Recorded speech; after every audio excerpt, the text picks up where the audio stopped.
Hello, I'm Brian, a Masters of Divinity student. I've been thinking about the story of Herod from the book of Matthew, how when the three wise men returned to the east through another route, instead of going back to Herod and letting him know where they could find the baby Jesus. The response from Herod was then to turn around and order all the male children under the age of 2 in the Bethlehem vicinity to be murdered and killed. Clearly, this was Herod's attempt at sticking up for his own self-interest. We hear that story and we know that it's wrong.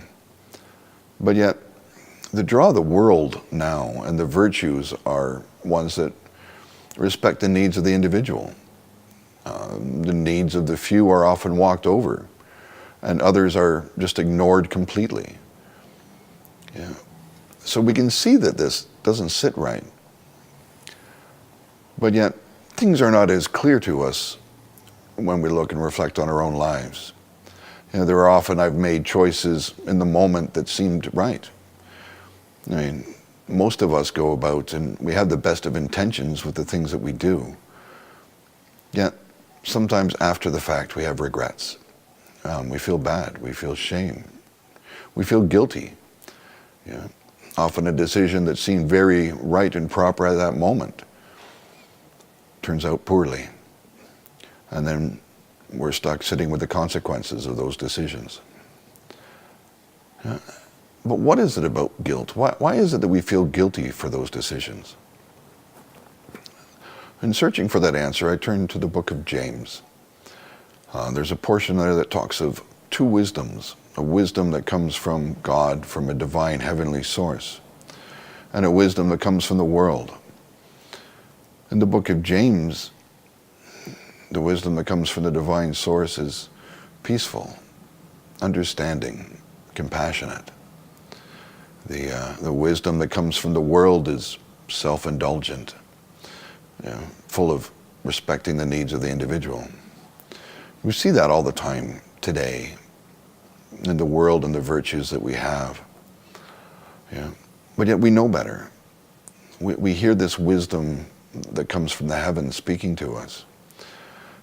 It's that call in our heart that aches when we've treated somebody badly or done something wrong.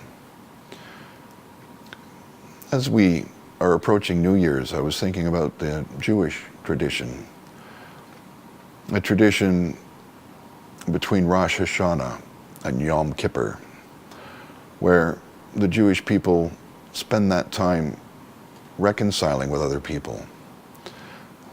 They spend those days, in serious introspection, looking at ways that they have harmed others and make every effort to make that right. The Jewish believe that on Rosh Hashanah, that God writes down the names of the people that will have a good year and a bad year based on the way they treated others this year.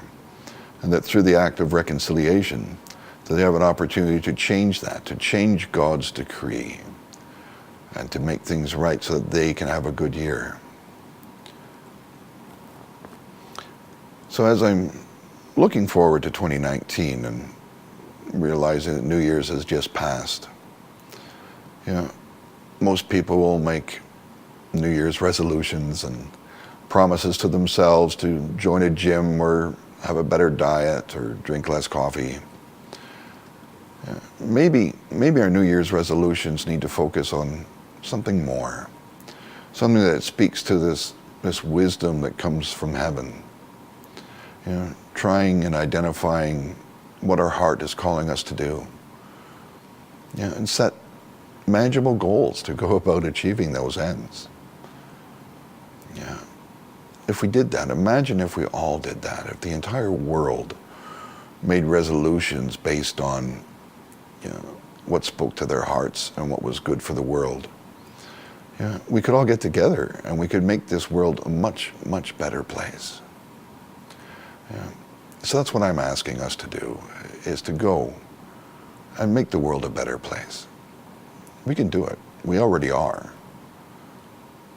And it starts with us.